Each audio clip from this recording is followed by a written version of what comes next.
High welcome back to my channel.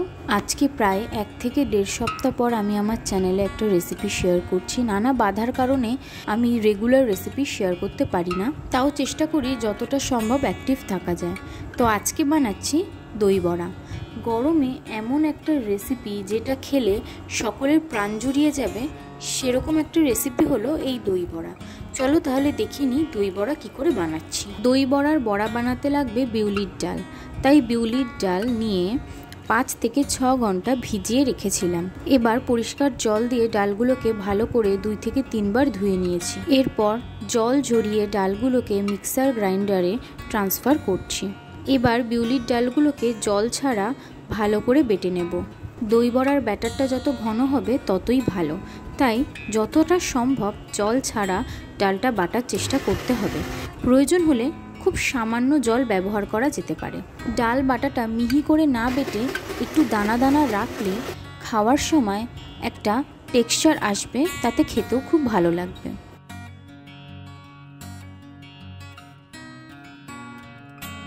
डाल बाटा हये गेछे, एबार एकटा बाटीते ट्रांसफार करे निচ্ছি।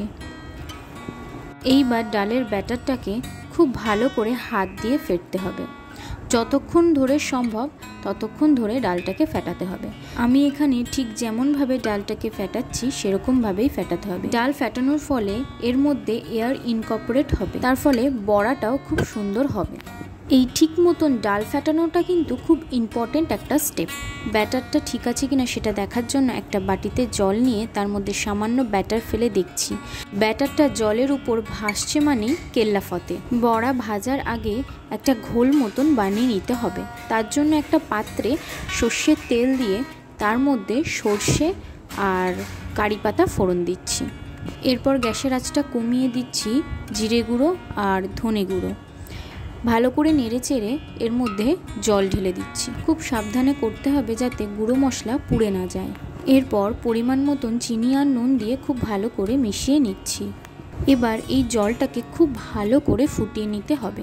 ফুটিয়ে নিয়ে সামান্য কিছুটা ঠান্ডা করে একটা পাত্রের মধ্যে ঢেলে নিতে হবে। এরপর এই জলের মধ্যেই 100 গ্রাম মতন ফেটানো টক দই দিয়ে খুব শিগগিরই জলের সাথে ভালো করে মিশিয়ে নিতে হবে। ব্যাস, আমাদের বড়া ভিজিয়ে রাখার জন্য ঘোল রেডি। এবার বড়া ভাজার জন্য কড়াইতে তেল গরম করতে দিচ্ছি। তেল গরম হয়ে গেলে হাত ভিজিয়ে নিয়ে এক এক গরস ব্যাটার নিয়ে তেলের মধ্যে গোল গোল করে ছেড়ে দিতে হবে। অল্প আছে বড়াগুলোকে আস্তে আস্তে ভাজতে হবে। তেলের টেম্পারেচার লো টু মিডিয়াম থাকবে। আমি এখানে 250 গ্রাম বিউলির ডাল নিয়েছি, যেটা দিয়ে 15টা মতন দই বড়া হবে। অল্প আছে বেশ সময় নিয়ে দই বড়াগুলো ভাজলে ভেতরে কাঁচা থাকার সম্ভাবনা অনেক কমে যাবে। বড়াগুলো এক পিঠ ভাজা হয়ে গেলে তেলের উপর ভাসতে শুরু করবে, তখন একটা চামচের সাহায্যে বড়াগুলোকে উল্টে দিতে হবে। এই বড়াগুলো ভাজতে আমার প্রায় 10 থেকে 15 মিনিট সময় লাগছে। আস্তে আস্তে ভাজলে বড়া ফুলে উঠবে এবং অনেক বেশি মুচমুচে হবে। ব্যাস, আমার বড়া ভাজা হয়ে গেছে।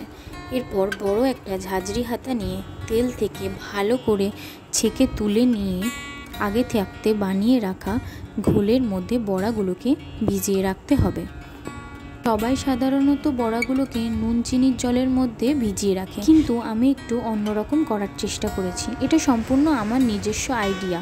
5 থেকে 7 মিনিট পর ঘোল থেকে বড়াগুলোকে তুলে নিয়ে হাতের সাহায্যে হালকা করে চেপে এক্সট্রা জল বার করে একটা অন্য পাত্রে বড়াগুলো রেখে দিচ্ছি। এইভাবে ভিজিয়ে রাখলে বড়ার ভেতরে খুব ভালো একটা ফ্লেভার এনহ্যান্স হয়। এরপর জিরে শুকনো খোলায় ভেজে গুঁড়ো করে নেব। আর সাথে বানাচ্ছি তেঁতুলের মিষ্টি চাটনি।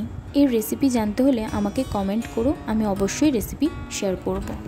এরপর একটা বাটিতে 150 গ্রাম মতন টক দই নিয়ে খুব ভালো করে ফেটিয়ে নিচ্ছি।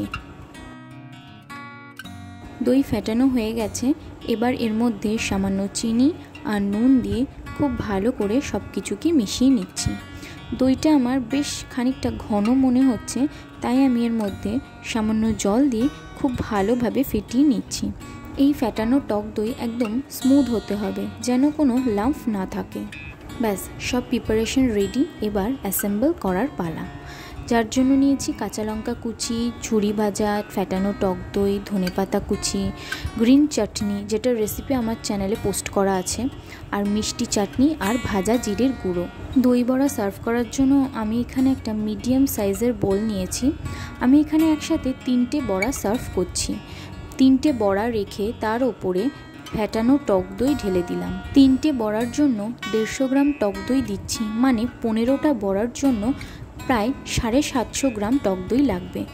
এবার ওপর থেকে গ্রিন চাটনি ছড়িয়ে দিয়ে তার ওপর থেকে আবার তেঁতুলের মিষ্টি চাটনি ছড়িয়ে দিলাম। এরপর দই বড়ার মধ্যে একটা ক্রাঞ্চি টেক্সচার আনার জন্য উপর থেকে ঝুরি ভাজা ছড়িয়ে দিচ্ছি। এই সরু ঝুরি ভাজাগুলোকে লাইলন ঝুরি ভাজাও বলা হয়ে থাকে। এরপর ওপর থেকে ধনেপাতা কুচি আর কাঁচা লঙ্কা কুচি ছড়িয়ে তার সাথে ভাজা জিরের গুঁড়ো ছড়িয়ে দিলেই তৈরি হয়ে যাবে আমাদের দই বড়া।